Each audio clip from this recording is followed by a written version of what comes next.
Hello friends, welcome to trading हुनर।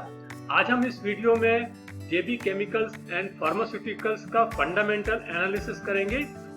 हम अपना जो फंडामेंटल एनालिसिस करेंगे वो पाइथ्रोस्की स्कोर के थ्रू करेंगे।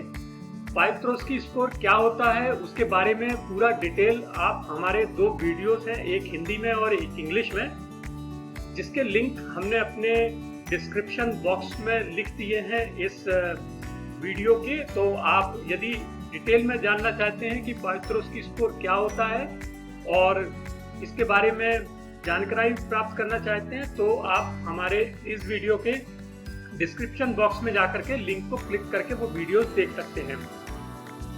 जहाँ तक शॉर्ट में मैं आपको बताऊं कि इसमें 9 क्राइटेरिया होते हैं और 3 कैटेगरीज होती हैं। पहली कैटेगरी होती है प्रॉफिटेबिलिटी, जो आप अपनी स्क्रीन पर देख रहे हैं। दूसरी कैटेगरी होती है लीवरेज और तीसरी कैटेगरी होती है ऑपरेशनल एफिशिएंसी।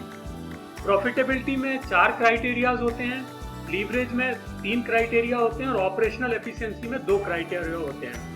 हर क्राइटेरिया में यदि कंपनी पास होती है तो उसको 1 पॉइंट मिलता है और यदि पास नहीं होती है तो उसको 0 पॉइंट मिलता है। इस तरह से यदि कंपनी का स्कोर 9 आता है वो बहुत ही अच्छा माना जाता है, यदि 8 आता है तो उससे कम स्ट्रॉन्ग मानी जाती है और यदि 7 आता है तो उससे भी कम मानी जाती है। इस तरह से आप कह सकते हैं कि जो हायर स्कोर है वो अच्छा माना जाता है और जो स्कोर कम है उसको हम उतना अच्छा नहीं मानते हैं। तो यहाँ पर हम शुरुआत करते हैं पाइथ्रोस्की स्कोर की और हम सबसे पहले जो कैटेगरी है वो है प्रॉफिटेबिलिटी, उसको लेंगे। हम ये एनालिसिस कर रहे हैं 2020 का, यानी कि ये जो एनुअल बैलेंस शीट आई है सभी कंपनीज की, हम उसके आधार पर ही कर रहे हैं। तो हम कंपैरिजन करेंगे 2019 से 2020 का। तो आइए देखते हैं ये एनालिसिस। सबसे पहले यहाँ पर आप प्रॉफिटेबिलिटी में देख रहे हैं कि 4 क्राइटेरिया हैं, मैं एक एक करके इनको लूंगा। सबसे पहले हम लेते हैं पॉजिटिव नेट इनकम, यानी कि कंपनी की कितनी नेट इनकम आई है, क्या वो पॉजिटिव नेट इनकम है और पिछले साल की नेट इनकम से ज्यादा होनी चाहिए। तो यहाँ पर हम देखते हैं ये जो डाटा है ये moneycontrol.com की साइट पे आपको मिल जाएगा। तो यहाँ पर आप देखेंगे कि पहले कॉलम में 2020 और दूसरे कॉलम में 2019। तो आप देखेंगे 2019 में 193.97 करोड़ का इसका नेट इनकम थी और 2020 में ये 272.39 करोड़ की है। तो इस तरह से आप कह सकते हैं कि ये इसने जो नेट इनकम है वो इसकी पॉजिटिव है, पिछले साल से ज्यादा, इसलिए इस कंपनी को इस क्राइटेरिया में 1 पॉइंट मिलता है। तो हम यहाँ पर 1 पॉइंट इसको दे देते हैं। अब हम लेते हैं इसका दूसरा क्राइटेरिया जो कि है पॉजिटिव रिटर्न ऑन एसेट। तो हम इसको देखते हैं कि क्या होता है ये। तो पॉजिटिव रिटर्न ऑफ एसेट जो है इस साल कितना है और पिछले साल कितना है। तो यहाँ पर हम देखेंगे जो सबसे नीचे आपको दिखाई दे रहा है मार्च 2019 में 10.80 है, जबकि मार्च 2020 में ये बढ़कर के 15% हो गया है। तो यहाँ पर भी कंपनी ने ये जो एनालिसिस है ये इसने पास कर लिया। जैसा कि आप यहाँ पर देख रहे हैं ये 15% हो गया है 10.8 से, यानी कि यहाँ पर भी कंपनी को 1 पॉइंट मिलता है। तो हम यहाँ पर इसको 1 पॉइंट दे देते हैं। अब हम देखते हैं तीसरा एनालिसिस, तीसरी कैटेगरी क्या है, वो है positive operating cash flow. Positive operating cash flow, यहाँ पर हम देख रहे हैं कंपनी का जो कैश फ्लो है, ऑपरेटिंग कैश फ्लो है, वो मार्च 2020 में 275 करोड़ है। ये जो आप स्क्रीन पर देख रहे हैं ये लैक्स वाली फिगर है और ये डायरेक्ट बैलेंस शीट से मैंने डाउनलोड की हुई है। और जो दूसरे कॉलम में आप देख रहे हैं वो 194 करोड़ है।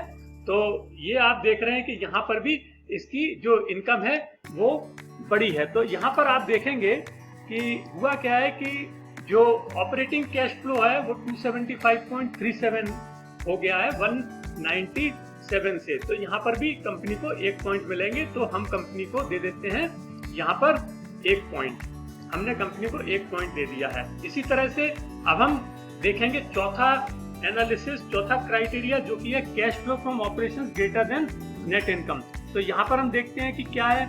अगर हम यहाँ पर आप देखेंगे कि मैंने यहाँ पर लिख रखा है कि पिछले साल इसका जो net cash flow from operating income था वो 272.39 था और इस साल ये 275.37 हो गया है। देखिए, और इसीलिए इस कंपनी को यहाँ पर 1 पॉइंट और मिलेगा। ये देखिएगा आप, ये इस साल का है 275.37 और ये पिछले साल का है।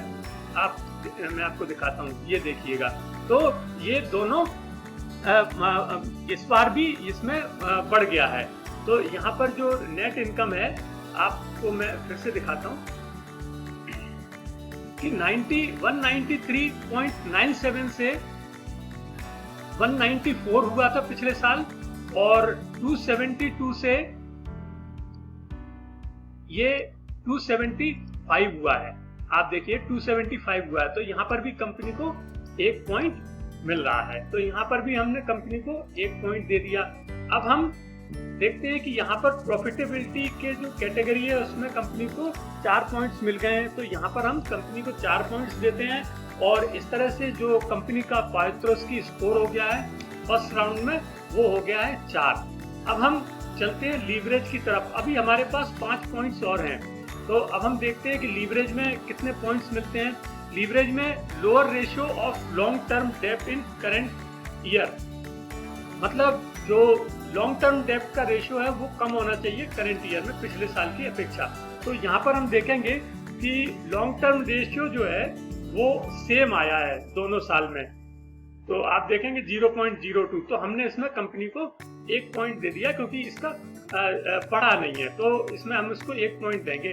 अब हम यहाँ पर इसको 1 पॉइंट दे देते हैं। और यदि हम दूसरा क्राइटेरिया में जाते हैं, वो है higher current ratio in current asset, यानी कि जो करंट रेशियो है वो इस साल में ज्यादा होना चाहिए। तो यहाँ पर आप देख रहे हैं कि जो करंट रेशियो है 2020 का वो 3.43 है और पिछले साल 4.32 था। तो यहाँ पर ये करंट रेशियो कम आया, इसलिए हम कंपनी को इस बार 0 पॉइंट्स देंगे। तो ये क्राइटेरिया कंपनी पास नहीं कर पाई है, इसमें इसको 0 पॉइंट मिलेगा। अब हम देखते हैं इसका तीसरा क्राइटेरिया लीवरेज का और लिक्विडिटी का, वो है लैक ऑफ शेयर डाइल्यूशन, यानी कि क्या नए शेयर इशू हुए हैं या नहीं हुए हैं। तो यहाँ पर हम देखेंगे कि किसी भी तरह का कोई नया शेयर इशू नहीं हुआ है, यानी कि जो इक्विटी शेयर कैपिटल है वो किसी तरह से बढ़ी नहीं है। ठीक है, तो यहाँ पर हम इसको कंपनी को पूरा 1 पॉइंट देंगे। तो इस तरह से यहाँ पर लीवरेज में इसके 2 पॉइंट्स इसको मिलेंगे। तो यहाँ पर हम कंपनी को 2 पॉइंट्स दे देते हैं। और अब जो जेबी केमिकल्स एंड फार्मास्यूटिकल्स का जो पारितोषिक स्कोर हो गया 2 राउंड के बाद में, वो हो गया है 6। 4 पॉइंट्स प्रॉफिटेबिलिटी से और 2 पॉइंट्स लीवरेज से। अभी हमारे पास ऑपरेशनल एफिशिएंसी और है, जिसमें कि 2 क्राइटेरिया है, 2 पॉइंट्स बकाया। देखते हैं कि क्या करती है ये कंपनी। तो यहाँ पर हम देखेंगे कि जो पहला क्राइटेरिया है वो है हायर ग्रॉस मार्जिन। जो ग्रॉस मार्जिन है यानी कि ग्रॉस प्रॉफिट जिसको बोलते हैं, वो पिछले साल से ज्यादा होना चाहिए। तो हम देखते हैं कि क्या है इस साल। यहाँ पर जो ग्रॉस मार्जिन है वो 24.13 आ रहा है करंट ईयर में और पिछले साल 21.10 था। तो यहाँ पर आप देखेंगे ये देखिए, ये मैंने moneycontrol.com पे सारी ये जानकारियां हैं, मैंने वहीं से ये ली हैं। तो यहाँ पर आप देखेंगे पिछले साल 21.10 था और मार्च 20 में ये 24.13 हो गया है। तो यहाँ पर कंपनी को 1 पॉइंट मिलेगा। तो हम कंपनी को 1 पॉइंट यहाँ पर दे देते हैं। अब हमारा अंतिम क्राइटेरिया बचा है जो है हायर एसेट टर्नओवर रेशियो, मतलब पिछले साल से जो एसेट टर्नओवर रेशियो वो हायर होना चाहिए। तो यहाँ पर आप देख रहे हैं कि जो कंपनी का asset turnover ratio last year March 2019 में 91.74 था, जो कि बढ़कर के अब 97.85 हो गया है। तो इसमें भी कंपनी को 1 पॉइंट मिलेगा। तो इस तरह से ऑपरेशनल एफिशिएंसी में भी कंपनी को कितने 2 पॉइंट मिलेंगे। तो हम कंपनी को 2 पॉइंट यहाँ पर देते हैं और इस तरह से हम देखते हैं कि कंपनी का जो टोटल स्कोर हो गया है वो 8 हो गया है।